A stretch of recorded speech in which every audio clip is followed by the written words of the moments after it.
Hi అండి, cauliflower curry ఎలా చేయాలో చూపిస్తాను. క్యాలీఫ్లవర్ని ఇలా చిన్న చిన్న ముక్కలుగా కట్ చేసుకొని పెట్టుకోవాలి. తర్వాత ఒక గిన్నెలో నీళ్లు పోసుకొని కొద్దిగా పసుపు, కొంచెం ఉప్పు వేసి బాగా మరగనివ్వాలి. బాగా మరుగుతున్నాయి. ఇప్పుడు క్యాలీఫ్లవర్ వేసేసుకొని ఒక పొంగు రానివ్వాలి. బాగా ఉడికొచ్చింది కదండి, ఇప్పుడు వడగొట్టలోకి వేసుకోవాలి.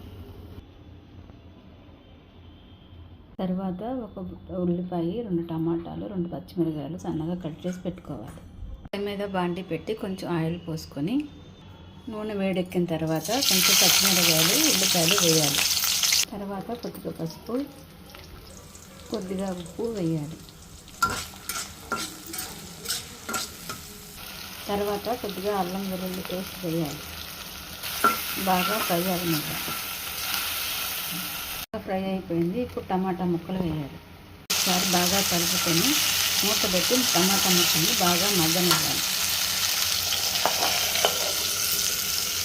టమాటాలు బాగా మగ్గాయో లేదో చూద్దాము. టమాటా ముక్కలు బాగా మగ్గిపోయినాయి. ఇప్పుడు కొబ్బరి, చిన్నులపై మిక్సీ వేసి పెట్టుకున్న పేస్ట్ వేయాలి. ఇది కూడా బాగా ఫ్రై అవ్వనివ్వాలి.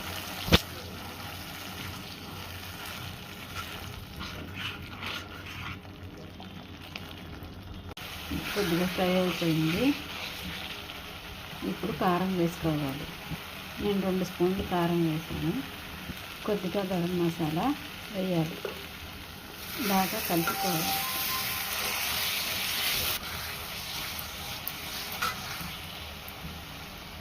తర్వాత క్యాలీఫ్లవర్ని ఉడకపెట్టుకున్నాం కదా, అది వేసేసేయాలి. బాగా కలుపుకోవాలి. బాగా కలిసిపోయింది. ఇప్పుడు కొద్దిగా నీళ్లు పోసుకోవాలి. ఒకసారి బాగా కలుపుకోవాలి. ఇప్పుడు పొయ్యి సిమ్లో పెట్టి మూత పెట్టి ఒక 10 నిమిషాలు మగ్గనివ్వాలి. బాగా మగ్గిపోయిందండి. ఇప్పుడు కొద్దిగా కొత్తిమీర వేసి దించేయటం.